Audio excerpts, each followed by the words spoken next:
So you should have before you, let's do with the low-hanging fruit, this time should be it. The burning. Yeah. You will see. Presentation, you need the lights, or no? You can, but I gave you guys copies this time just for, because it's all, no, it's not even down, but that's all crafted. Okay. That's like, no, I'm presenting to the board, so that's, you know, normally. When I was on the county commission, these committees were for deliberation of commissioners, it wasn't for public comment. That's what's unusual. You remember 2004, I was county commissioner? Really? Yeah. So I'm still getting used to this interruption stuff. So, you know, I'm paper, so, but for the sake of that, that's where we at here. There he is.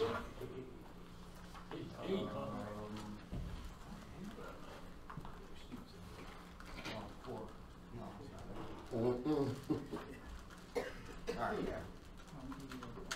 Okay.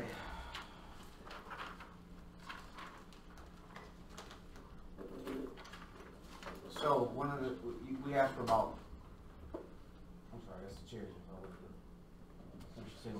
We haven't really got started yet. Okay. Yeah, you haven't missed anything. You ready? Sure. Okay. So with the legislative committee, we went there and we brought open burning, and there were some recommendations there that they asked for. It's probably about 4 in total. One of which is you can't even see red on here. That is terrible. This is red. All right. One of the things we asked for was to make a concession for portable fire pits and chimneys. So what we did is I added that under section 4.2 applicability. C is new, where you see it says this ordinance does not apply to the utilization of portable fire pits, chimneys, patio warmers, or any other portable control device used for outdoor recreational purposes. Is that sufficient, commissioners? What you asked for? Okay, that was that one. Did clarify, separated that from campfires, so we say we're not doing campfires. There was a section of the old ordinance that was still pretty good. I think we needed, you see here, it was it is the current 4.3. If we slide in here, it becomes 4.10, substantial injury to the property or annoyance to persons is prohibited. No person shall create or produce smoke of a density which causes substantial injury to the property of another, or produces a material annoyance or inconvenience to the occupants of adjacent dwellings, or which defiles carpets, curtains, linen, etc. So I think that's just kind of basic. So if somebody has a wind's blowing and the smoke's going over there, it's like, could you stop? So that we added. As far as the we changed the fines because we thought that they were kind of excessive. So we already had, and one of the things that the commission asked for was that it be deemed a civil infraction, which it is, which you can see here. It's not in red because it already was there. And then for first offense, within 3 years, a warning by judge and magistrate, which actually Commissioner Henry asked for. So we have that in there. Second offense, $75. Third offense, $150. Fourth offense, $300. We don't have a whole lot of that going on. I got Mr. Maurice Bruce here as my main man out there on the streets making it happen. But outside of Mr. Hampton, I don't think have that big a problem burning. So that's that. Then we had Mayor Rock asked that we probably should strike out in no case, however, shall basically the amount. Yeah. So here in red, that'll be gone when you get to see that Monday. And there's a couple of small sentences I saw that don't apply to littering and not this. So this is a cleanup version. These are the things that we asked for from the legislative committee. And if we're good with that, I'll forward that to the Madam Clerk. And it'll be presented to the commission to vote on whenever that is. You got any questions? Yes, sir. I don't have any new. Oh, sorry. You ready for it to be opened up for questions? Yes, sir. Okay. Anybody from the citizens have any questions? We can't see you. Can't ask questions. Can't turn the light on and I'll share it with you. That's gonna interrupt the program. It's a shame. Cancel you citizens out, I'm sorry. So at this time, we'll go ahead, you got consensus? Yeah. We'll move that on to the full body. Okay.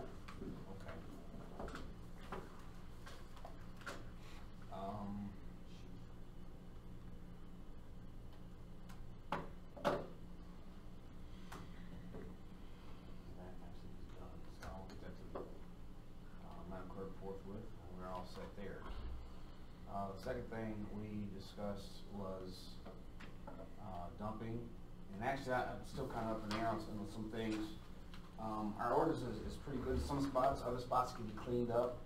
I have one of these is,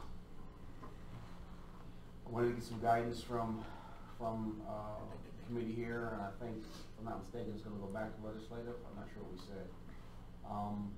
One of the things in here, actually, our penalty actually is pretty decent, it's not broken down like other ones are. If you see in 1829, if you can see that, I'll try to make it a little bigger. Any person convicted of violating any provision of the article except section 1821, which we need to discuss, should be punished by a fine having a maximum of $500 and having a minimum of $100. I don't know how that works. Who decides? It's kind of a broad kind of scope. What I would suggest we look at, just say specifically, 100, 250, 500, whatever it is, versus and I think I could take out less discretion from the judges. That's a whole other story where we are there. I'm not to address that, but I just think I would suggest that maybe we look at that. I'm not sure what Attorney Rock said, Mr. Watson, but this is kind of a little nebulous to me. What happens is that gives the judge the latitude when these go before them to make the determination of what the fine is going to be. Under the ordinances, you can only go up to a maximum of 500. So the first offense, and this is really as you said, it's nebulous and it's kind of contradictory. The first offense says 100 and a minimum of 250 for the second one, but what's the maximum? Right. So like you said, it could be just said, first offense is this, it's $100. Second offense is $250. Third offense is $500.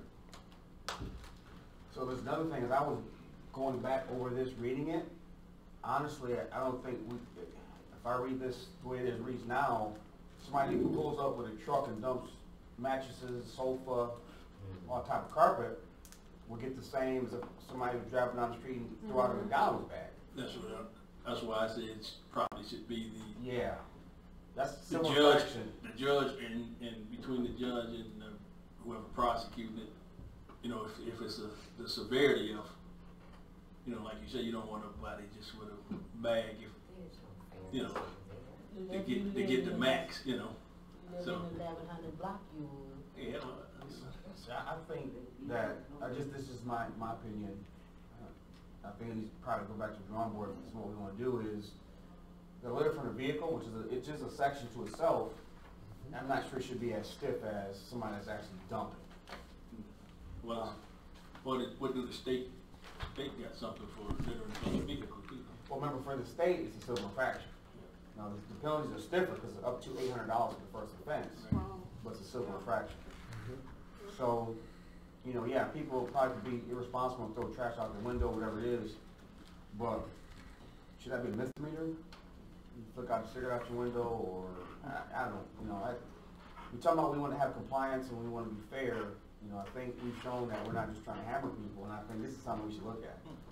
I don't know if the dump truck What should do be they the do in same. Marion Springs when you throw something out the window? I live in Marion Springs, so I don't know. I know some places they charge you $50 fine for anything thrown out of a vehicle. So, In some places I know of. we can have sections where an individual section will have its own penalty. I think we have a couple of those in here. But as it stands right now, this penalty would be the same, yeah. Be from 1 to 500. Yeah. But for all offenses. Yeah. Yeah, for everything that like you said, from a McDonald's bag to a Mack truck full of tires.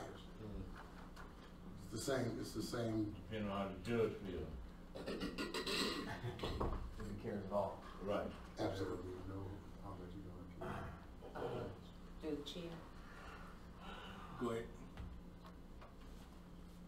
I mean, I know this is not something that's going to happen overnight, but we truly, really need to be trying to revisit how we can regain and capture control of our own jurisdiction when it comes to costs and fines and fees for small things like this as opposed to the county. This used to be a court right here, this very room. And per charter, he has the authority of sheriff, per charter. I mean, does the charter actually mean anything? Because that's what the charter says. The charter says things about the very thing I'm talking about. I don't know who turned it over to the county back in 60, 50 something or whatever. No, it wasn't that long. You're right. It wasn't that long, because I used to 67. sit right there on the hill and watch court proceedings in this room. Yeah, you had to have a vote of the community to do it. And Yeah, but I'm just saying it didn't happen when I said. No, I'm saying that, Yeah. that the city voted to do that. Okay, in the we 60s. we should be able to vote to redo it too. But once you gave it up, you gave it up. That was the issue. Anything can be redone or reestablished. Commissioner, when the state came to the city of Ben Harbor and asked what you wanted to do, because if you notice, there aren't many local courts throughout the state of Michigan. But Niles has their own. I mean, with high things though, they go to Barron County. That's Berrien County though. I know, I understand that, you didn't hear me. They have their own traditional system. No, But then they do for small fines and costs and stuff. they may have an ordinance. Okay, well then let's work with them. But the thing about it is there's certain parts of the ordinance that has to be done by the state. Okay, so- but then whatever we need to do, can we just do something to recapture, to keep our money in our own community? But- That's the thing. But Commissioner, the fines don't go anywhere. The problem you have is this. When you get a fine of $100, the total bill is gonna be $500.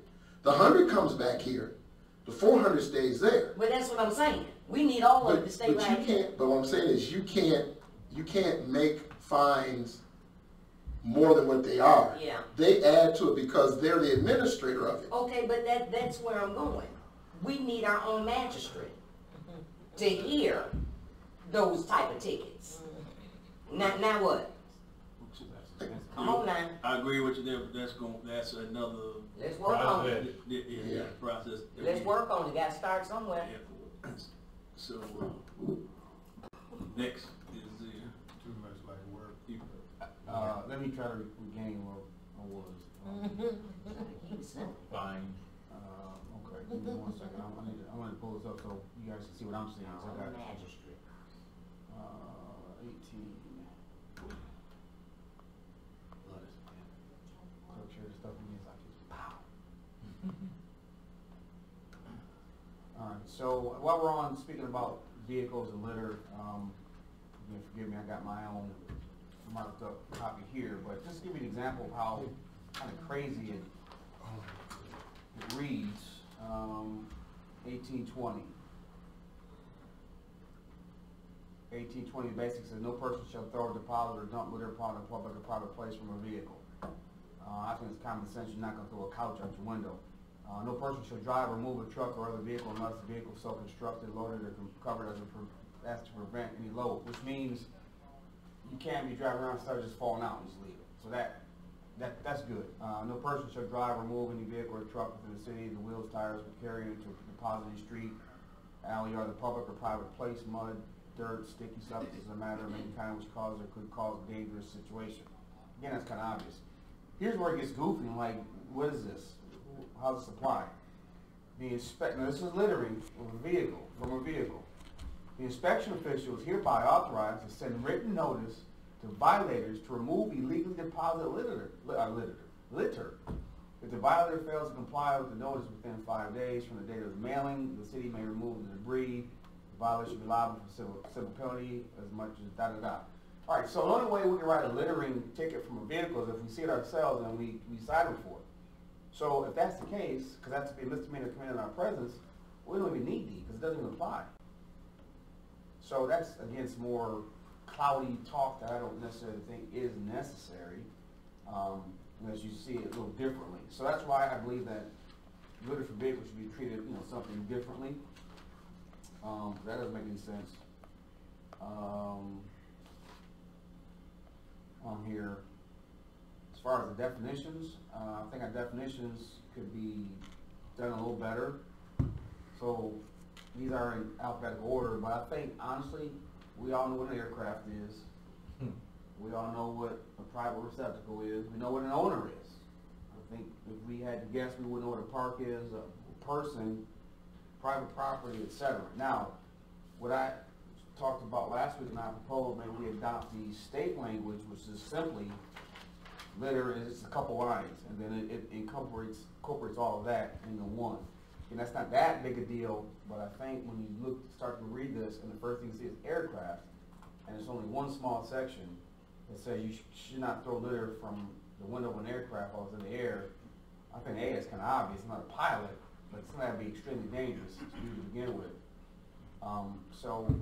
Again, there's some things that, there's some really, really good stuff here. There's some things we can clean up. But I would consider that we should really put a limit, or state specifically what the fines would be, and eliminate any range for the judge. Whatever the costs are going to have, it'll have. I think that'd be easy for us, and then I think we need to think about certain sections to be civil infractions instead of misdemeanors. So basically, this got to go back to legislative committee. I think I'll suggest, because I'm going to be quite frankly, today my eyes start bleeding. So, a little more time for me to figure this thing out. Again, I think the good news is what we have is good. And here's a really good section I really wanted to share with you. We talked about this, I think, briefly last week. It's something I'm calling now kind of the landlord section. So we have a major problem with people getting evicted, set outs. They're coming through. We're not getting notification that that an address is being set out. But our ordinance speaks to that very thing, that we're supposed to be notified. So we can actually ding people for, if they continue to ignore it, starting 1825. 1825. So in addition to that, what we were trying to do is reach out to the court to see if we can get notice. Obviously, when eviction is done, it's done through the court, through judicial proceedings. We get lists of those. I'm also going to reach out to the sheriff, because I think that although it's deputies that do the set-outs and evictions, they actually are contracted out, but they got sheriff deputy uniforms. I'm not sure how that works. But we're trying to get to the point where once we get this under control, to be proactive so we can get up on top of stuff. Maurice is very good about driving around and seeing set-outs and making notes and coming back to it. So we have in here, again, it speaks very well, and it says specifically they are supposed to contact the city when they are doing it. So 1825 says, see it, no person shall throw, deposit, or store litter on any occupied or unoccupied private property, whether owned by such person or not. Then it says, owner or person in control of all private property shall maintain private receptacles for collection and removal of litter. As far as no person shall place, deposit, store, cause to be placed, store, deposit litter, or refuse, or any other type of unacceptable material resulting from an eviction, whether by court order or otherwise, or by voluntary vacation, unless the placing, depositing, or storage is accomplished in accordance with the rules, regulations, and schedules issued by the city. All landlords are defined in section 29.2 of the Landlord-Tenant Code must notify the city inspection division of the intended tenant set out. So this is something we gotta get on and get a hold of that. That's gonna help, I think, some pre-problems. So with that being said, and I kinda hate to open this kind of worms up, we've gone out and we've knocked on people's doors, and we give them, talk grimace face to them about trash being on their tree lawn, 3 bags, 4 bags, whatever. And we've got continually, and I think Mr. Bruce can speak to it, that we're being told about half the time, Mo, that they've contacted the trash picker-upper and it hasn't been picked up. So for every property that we're going to try to enforce, it's that issue. I've had a call, I'm gonna say call, I've had a call about that. Mr. Bruce went out today to slap a person with a notice for abatement, and he's like, hey, I called, and Mo, what was that? What did I tell you? The gentleman, I was getting ready to give him a violation, and he said he spoke with WeCycle last Friday, and they came out, gave him a dollar amount. He paid for it right then and there for pickup on Saturday. Well, they didn't do it. You show your receipt? No, he didn't show me the receipt. I spoke to Curly today also, and they told him that, sorry, we weren't able to get it. We'll be back to get it. Well, I spoke to Curly today. Curly said, oh, we're gonna get that this Saturday. Well, why you didn't get it last Saturday? Now it's gonna be all week. Officer Bruce, We don't work like that. Officer Bruce, could you come up to the mic? Sure. I'm sorry. So I'm running into that problem quite a lot with some of the citizens. We're trying to be fair. We're not ding them. Yeah. It happens all the time. A lot. And what I do is I direct them right up here to the city manager's office. Call them. Let them know what the problem is. And then the citizens go over the WeCycle, and it's just recurring. It's been a few times where someone that paid, WeCycle never came, city picked it up, but kept the people's money. And I followed that through to make sure those people got their money back before we prosecuted them. So, it's happening. So when we say that, not to cast aspersion on them, one of the things that we have to be clear on, especially when it's summertime with grass cutting, people always assume it's the city's lot when it's not. It could be the land banks, it could be the counties, and we get blamed for not cutting them. It's a kind of a similar situation where we're just saying trash out. He's got orders to go and try to get compliance or enforcement. We get there, and now we're kind of running into a brick wall because these are people who have tried, and they're kind of back against the wall. So now we end up having to leave it. So it looks like we're not doing anything when we go to the person's house, and it's beyond our control and theirs. So I'm just hoping that it gets solved. That's obviously be above our grade. So, but we are being fair and not just dinging people just for the sake of getting numbers. So, Commissioner, you got a comment? Yeah, I just have a question about that, because a citizen reached out over the weekend about people down the street from her that had some of the same issues with stuff out and it not being picked up. My question is to City Manager Watson, is there a way, when is that contract up? And is there a way for us to own our own part of the disposal where we're not paying for somebody else to pick up trash? I know it's cheaper to contract certain things out, and I know that's probably been the case. We don't have to own trucks and fix it and $400,000 for a truck or whatever. But is there a way for us to be able to pick up our own things and get paid? The city gets paid for doing that, or is that just like having a double payment, reducing the trash, and then we get the monies for litter and that kind of pickup? Not trash, but the other part of it. So reducing the contract for just garbage, and then we do the litter portion of it. You know what I mean? Like couches, the bulk items. The bulk items. To cut that in half, and they only do trash, and we do the other parts of it. So the first part of the question was, this was a 3-year contract with the current contractor. We can do that. That is something that we can look into to see what the cost of it's gonna be. If we're just picking up the large items, you know, again, we don't have to worry about the metal stuff, because it's gone. It's more or less the TVs, the couches, the mattresses and things of that nature, dressers. That's something we can look at and see what it costs, because you may not have to buy a $400,000 trash truck. You may be able to get away with a dump truck, but that's all, or, you know, a truck and a trailer, depending on how many you're gonna pick up. So that's something we can look at, explore, and see, and then come back to the committee and give a, you know, an update or a report on what we saw that the cost is going to be. Because in addition to what the residents pay for their regular pickup, you do pay extra for your bulk stuff.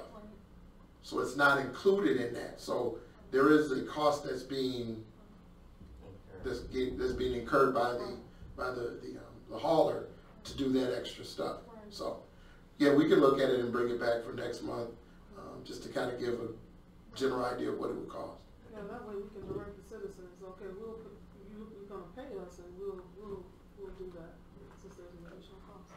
Thank you. Well, I agree to some extent with that. Just like they do in the township, they do, you know, they'll pick up the regular trash, and if you got any extra, they'll tell you how much that's gonna be, give you leave something on your door, and also they place it on your trash bill, which is included with the water bill too. So it's like you collecting your money where you don't have to go up to the door and collect money right on the spot. They bill for it just like they would pay industrial recycle their extra money. They just pay it to the city. But then we also have to make sure that the prices, you know, are, you know, fair, that, you know, you're not charging $200 for $50 worth of stuff. So I had a question. Another issue that I know I've experienced, and he's experienced too also, we talked about is, what's the contract say for pickup? Because I guess the last thing I heard is that if this doesn't fit in the green container, then they're not taking it. And then you stop off today, and they had some bags that were left. Yeah. What is the pickup rule? They pick up what's in the 96-gallon container. They have been benevolent and generous enough to pick up an additional bag. But what happened in today's situation was the person brought several leaf-sized bags and then wanted the 96-gallon container empty. And the contractor said no. And it became a confrontation. So that's what's happening out there. They've been generous in doing a little bit above what they're obligated to do, and some people are taking advantage of that. So, can you have like one extra, or just like if you don't fit the green thing, that's it? Well, it was one extra and they were okay, but then it started, one got to be 3 got to be 5, and then you got another whole 96 gallons. And that's what they're saying, is that the basis for their bid was based on a 96-gallon container. Now you're adding to them because they're paying the tipping fee. Right.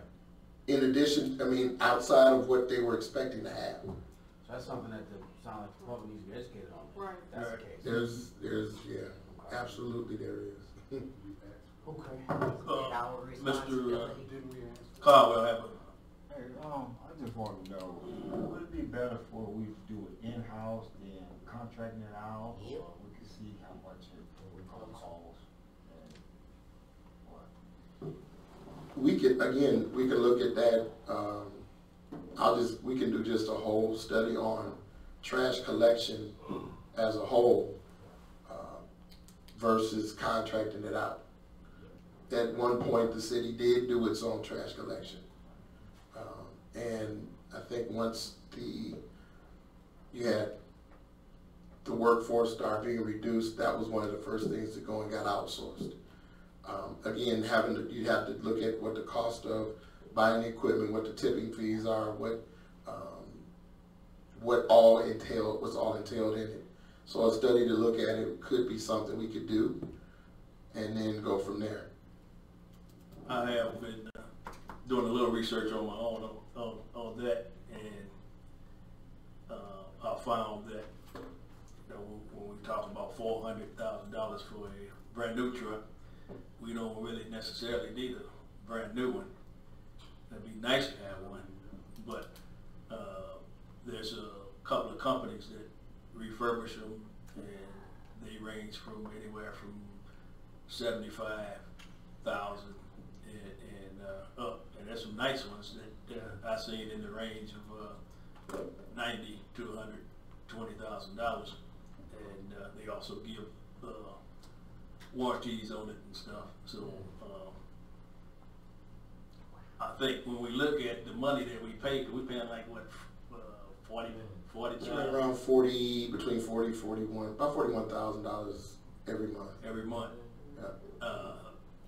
They had a truck, one of the trucks, it was, and I don't know how our credit is or what, if you didn't want to come up with the money up front, but somewhere around $100,000 truck, you're looking at, if you got it on a monthly 24-month payment plan or something. No, it was 60 months, and it was something like $1,600 a month. I think it was 7% interest, but I think you can do better than that if your credit is okay. So you figure just say a couple of, rounded out to a couple of grand a month for a truck. Then with the rest of it is what you got. You got about $40,000 left, because that money, that 40 out of that 42 or $40,000, that money is being put back in from collecting the money from people that got the service, right? Mm-hmm. Okay, so that money's gonna be there. It ain't like, okay, you gotta go in to the general fund and get it, right? I mean, it comes through, the money comes to the You reimburse for your expenses. Right. You reimburse for it through the fees that you charge. So I just don't see it costing us 40-some grand a month if we had our own stuff. I think we can, be able to get it, and eventually the truck gonna be paid for too, so that'll be done with. If you collecting almost $500,000 a year from the trash. See, the trash haulers and contractors, they doing it to make a profit. And I think if we did it as a city, what we're looking at just to cover the cost. And I think you could probably shave off, although we would keep the fees the same till you build up enough where you got some reserve, and the money there, because you want to upgrade your equipment and stuff, so you want to have some in reserve, so you keep the fees the same, but you're doing it in-house. What they tell me in the township, what they do, they pick up their trash, and sometimes they get finished way early, and those guys are still on the payroll, and they go out and do some of the public work stuff, like An arm, that arm help. That's oh why yeah. those back, them guys walk behind that truck, it's heavy. But sometimes they say they done it in 4 hours, so they got another 4 hours there on the clock, and they can probably go out, clean out the drain or something. So You gotta also and you're include- still under the cost. You gotta add to that cost, the average $4,000 a month we spend in extra dumpsters. Yep. So if you filling up your own, you're doing it with your truck. For public works picking up the stuff that's discarded in alleys and all that other stuff, so that's about $4 grand if you average 52 grand Yeah. that we spend a year on just dumpsters, not including even the cost of the workers. That's actually $4,300 some change. So, like I said, what I would say is that at the next meeting, just have a study to show what the costs are currently versus what we could do if we did it in-house. Just a comparison to look at. And then figure out what, if that's the direction that the commission wants to go, then how we start that process. So And I think that way that'll cut out a lot of the complaints, and then we would know about it. We know about what's what, because we're the ones picking it up, so. And I think you have a cleaner city too, so.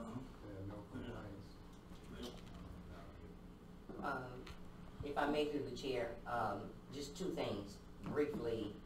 When we entered into a contract with the city cars with whatever company that was, I think this came up as to if we could actually purchase large things like trucks through them, like a garbage truck or something. But that's just something that maybe Mr. Watson can have a conversation with them about. Yep. But the thing that I really want to discuss is, I think it's in the third year now, and especially since this new president has put tariffs on other countries. America has a whole bunch of waste just sitting out in the water because China is not receiving it anymore. It's time that we open our minds and think long-term as to how we can do some recycling of the things that we use daily, and how to come up with some containers to allow the separate households, the residents, to separate this stuff as much as they possibly can, but to find a placement to actually hire some people, put some people to work to actually do that. Because the time is coming to where the children behind all of us in this room are not going to have a place to put their waste. And that's something that we need to start tackling right now while we're talking about waste. All right, well, Mr. Evans. Good evening, Chair and Committee. Just before the officer moves on, it's just to kind of give an update on the dumping and cleaning. I talked to Andrews University today. They gave me a call this afternoon. The only issue they have, they're being 7-day Adventists. They would have to do it Friday or a Sunday, is the date they gave me. And I didn't want the city manager was saying, if you collect anything on a Friday, it's not going to get dumped that Saturday morning or Sunday. So the only tentative date that we agreed to was Sunday the 28th of April. And that's because after that, all the kids will be graduating and they'll be gone. But if we do it on the 28th of April, that Sunday morning, we can get about anywhere from 40 to 50 students. The purpose of that, though, they always done it, is we want to keep that pathway at Hall Park clear, the upper part. I don't know the name, but it comes down Hall Street and down. We want to keep that clear. That's where we see mattresses and tires thrown over. Yeah, and sometimes we have to rake up those leaves in that path, and you will find a mattress under the leaves. So basically, I got them for 4 hours that day, and then we can kind of like, whatever we collect, we can put them in a certain spot. That way Monday morning, I can even get somebody out there Monday morning to help dump the stuff in the truck. Now, Just an update. Okay. Thanks for that update. What I'm seeing is a lot of different, and it's a good thing, a lot of different organizations are getting in on wanting to help clean up. And there's, I think somehow that we have to still have a coordinated effort, because, yeah, it is, that's a good thing. And so, matter of fact, I think Commissioner Henderson, the one she's got going on, coming up, I think Jerry said something, there was a couple other ones I seen on social media. Also, Mr. Jackson, who sits on the, I think what, legislative committee there. He got something in the mix for all summer type thing. Gonna be like a couple of days a month. You know? Yeah, it's 2 times a month. 2 times a month. So for like through the summer. So there's several organizations. Like I said, that's good. You know, with everybody pitching in, we should have a nice, clean city sooner or later. So, but getting it coordinated with the city, so, you know, you don't wanna just pile all the stuff up on, you know, say City Center Park, and the city don't know about it, and, you know, they come, and now they got to get me under the gun to get all this stuff up real quick, so had to be some coordination going on too, so we gotta make sure on this end that we coordinate it, so don't wait till the last minute, say, okay, come Thursday, say we cleaned it up Friday, and, you know, so if we can get anybody who wanna do a cleanup, that we can get it in, you know, a fair amount of time to have the extra resources there, like the, you know, the public works trucks and stuff. Is the more time you have, the better it will be for them. So, Okay.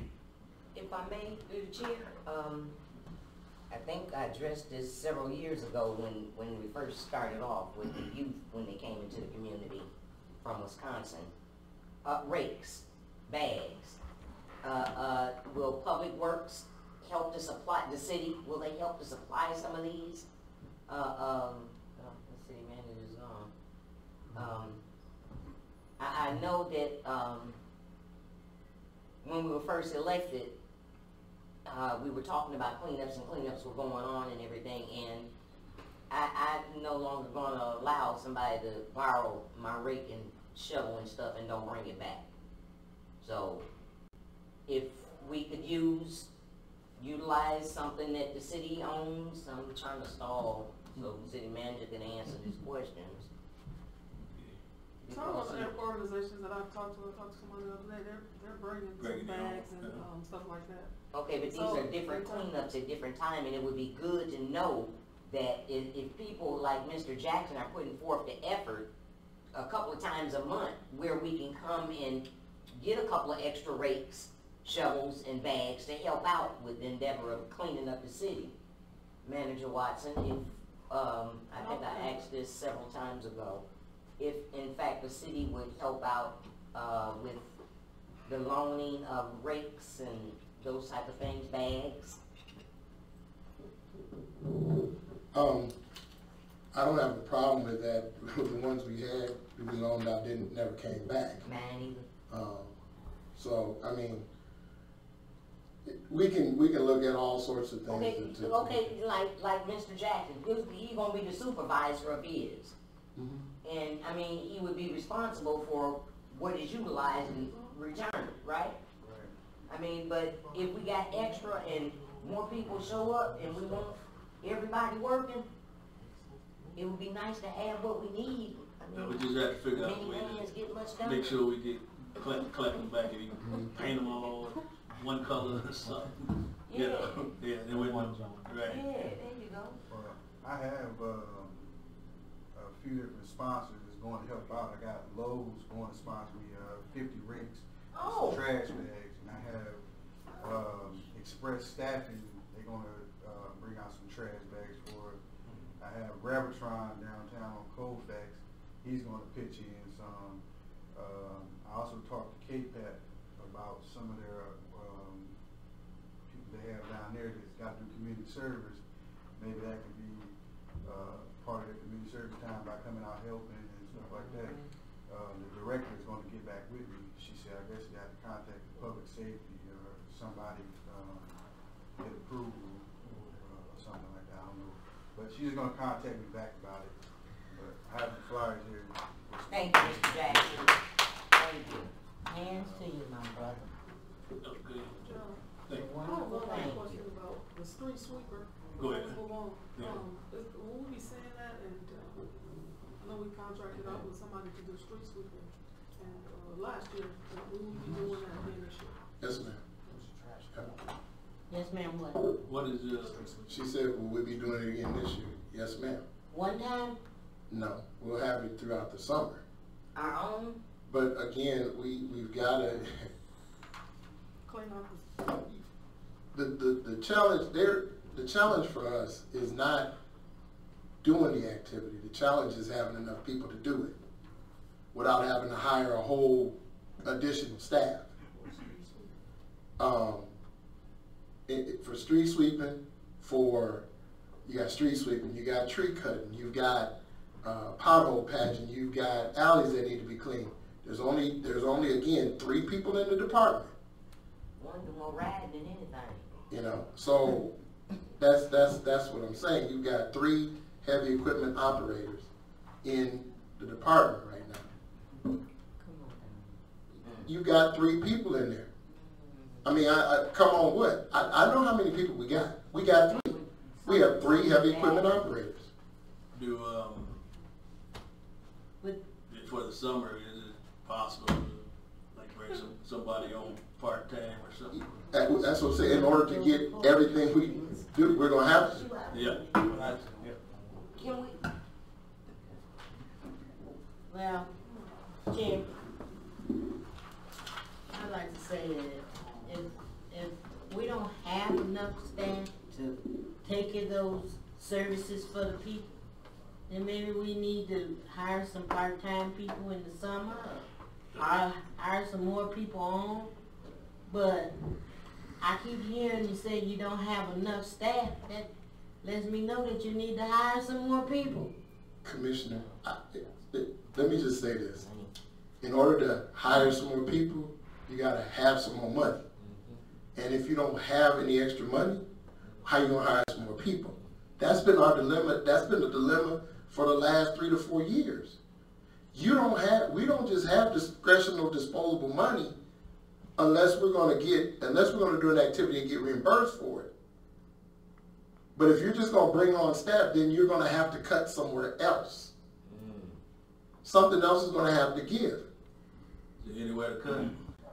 So you got, here's the thing. When I started working here, 1995, there was 120 employees for the city of Benton Harbor.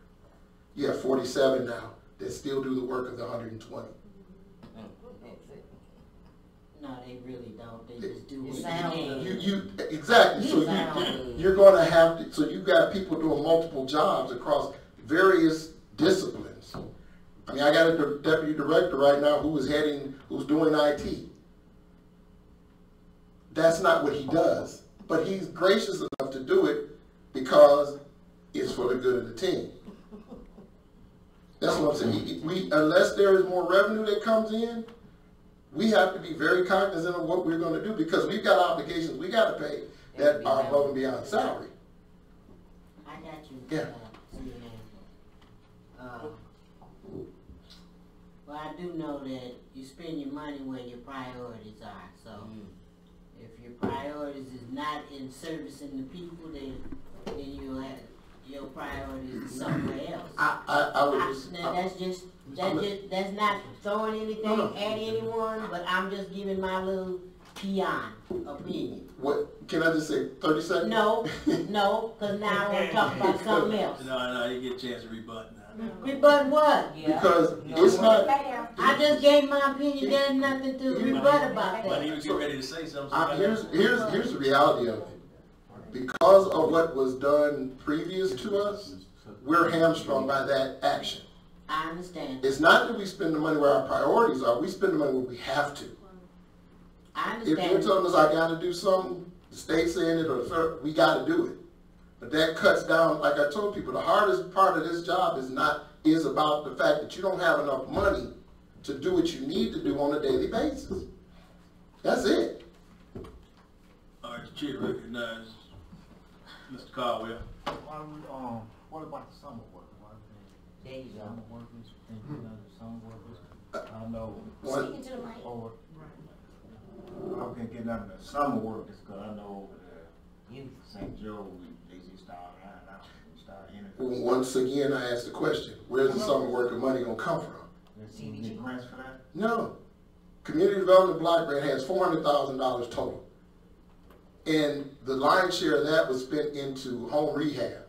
The $200,000 was spent into home rehab. There's no grant. I mean, I'm talking about not even grants, but just, I thought maybe they pay for that. Who? Who is they? No.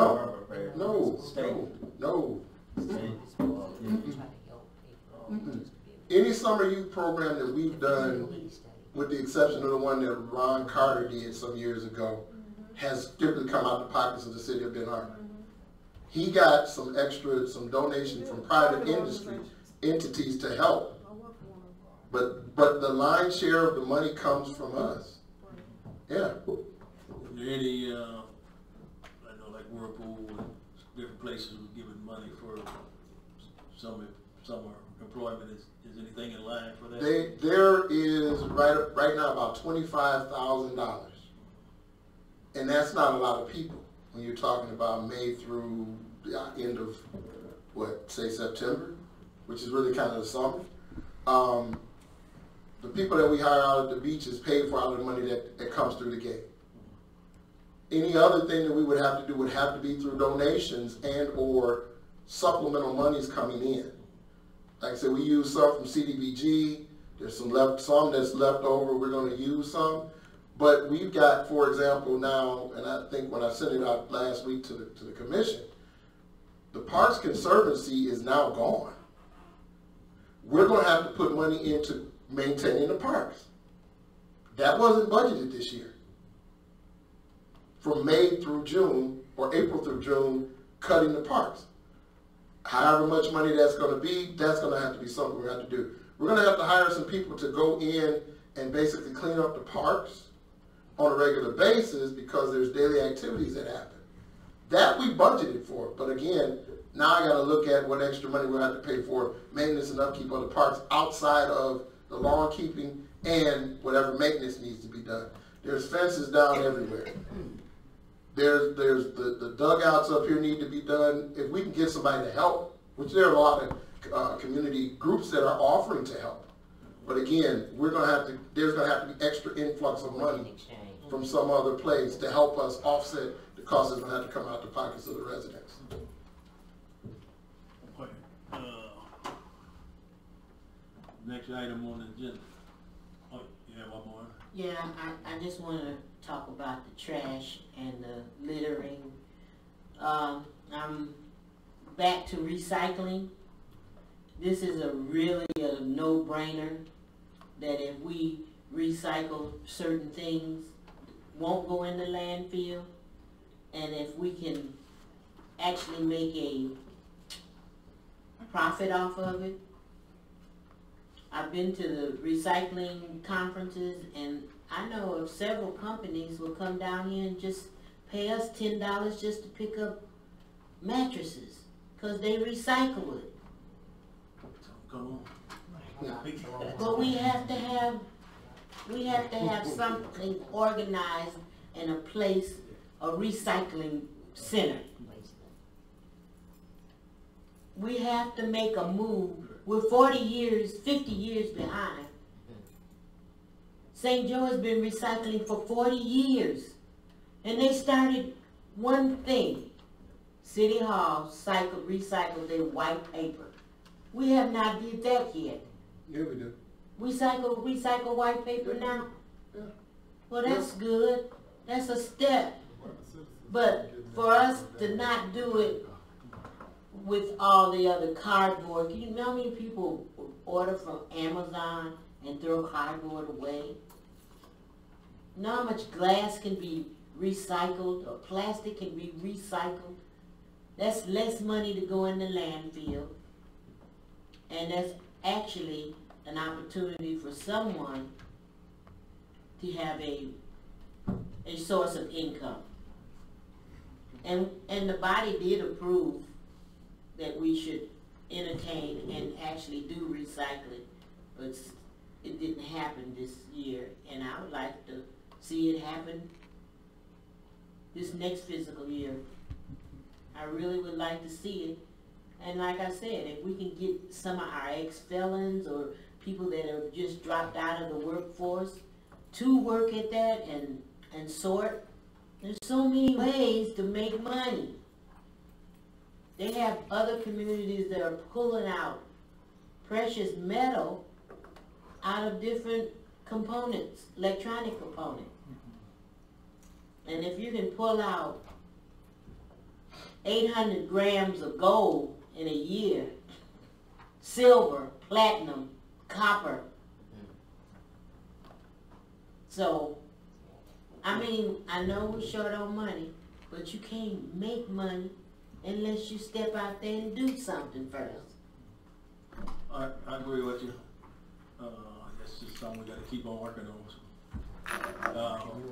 We're gonna go ahead and move to the next agenda item. The last one is, a resolution to, for letter of approval for, applying for a grant for, homeless. That item was brought to me by, Commissioner Adams. I did read the letter, the, information. I didn't bring my, I didn't get a chance to print it off my laptop. Do you have a copy of it? No. Okay. No, I don't have a copy. But I forwarded to, our public safety director, again, as he did some, I guess I should start over. Did you, Ms. Jennings took the news? Yes, her copy of it? Ms. Jennings, Safety Department, again, is, I think I sent it to Darwin, Since we don't have, can you give a brief, okay, brief summary is, it's, 5 years in the makings of my brother's keeper. Of 4 years of endless conference calls and informing them of things that my community lack of and need. And the opportunity has come forth for 8 communities that are going to be chosen for $1 to $15 million to help battle with homelessness for our youth from 16 to 24 years of age. I've had these conversations with them in addressing some of the children in our community, probably boys and girls, that somewhere sleep on somebody else's couch, including relatives that don't want them there. And if we don't do something to try to tackle this problem, they're going to end up in prison or on the streets. where this money, what I read, is coming from, It's coming from another place, but it's the site that the foundation shares with me every month. So they have someone actually finding these funds and they're forwarding them to the members of the organization. what I seen, some of it is coming from HUD and some other foundation. Yes, a whole lot of, yes. They have some people that work specifically for the foundation that seeks out grants and where they are. And they just forward them on to us. And I just, if you ain't got no interest in it, act like you do, I don't bother somebody else with it. So I'm just trying to do my part. Yeah, Ms. Kyles, when she was opening up her shelter, one of the things she kept running into is funding for her shelter right there on Pipestone. Mm-hmm. It's a girls' home for certain ages, but in Michigan they stopped funding privately these kinds of homes, so she couldn't get money, so she never opened up her home, and it is absolutely beautiful in that place. She Because never opened couldn't know it? the state would not approve her, so I would definitely forward that to her, but there were some issues with her getting funding to put those girls in her home, and it was absolutely beautiful. It is gorgeous. It's beautiful. And Absolutely. she discussed with me the Top-notch, problems. state of the line. Yeah, she with discussed that. with me the problems that she So was there- having, and now that the governorship has changed, now is the time for her to go back and try to get her business taken care There of. were several in this area, people trying to do that. Yeah. This was having issues with Okay. funding. Can we, let's do this, because Yeah. everybody know that it's, you know. It's just basically a letter of support, and I'm hoping that we, as a city, being, and I guess I gotta send it to you because, Just, if you well, send it- Tracy can, Okay. send it to you. Yeah, just send it out. It's for local, municipalities, units of government, villages and townships or whatever. Partner with people like Yeah. That's, what I was getting ready to suggest, that make sure you get that information to And I will. the manager, And we'll have Ms. it, Jennings, and then they can. we'll have it Okay. for you. Yeah, It is just basically a letter of support Yep. that, and could you have a resolution? Yep, for- absolutely. For Monday? Yeah, I can get it, I just need the Yeah, the document. information. Yeah. for our department to actually work on that. And if it's possible, well, I'm reaching out to the community or some others that may be affiliated or know how to write grants to jump in and help her. Yeah, like I said, just give us the Okay. information so we can Okay. get that process started. Okay, And I'd just like to leave you all with this, because funding comes down every week.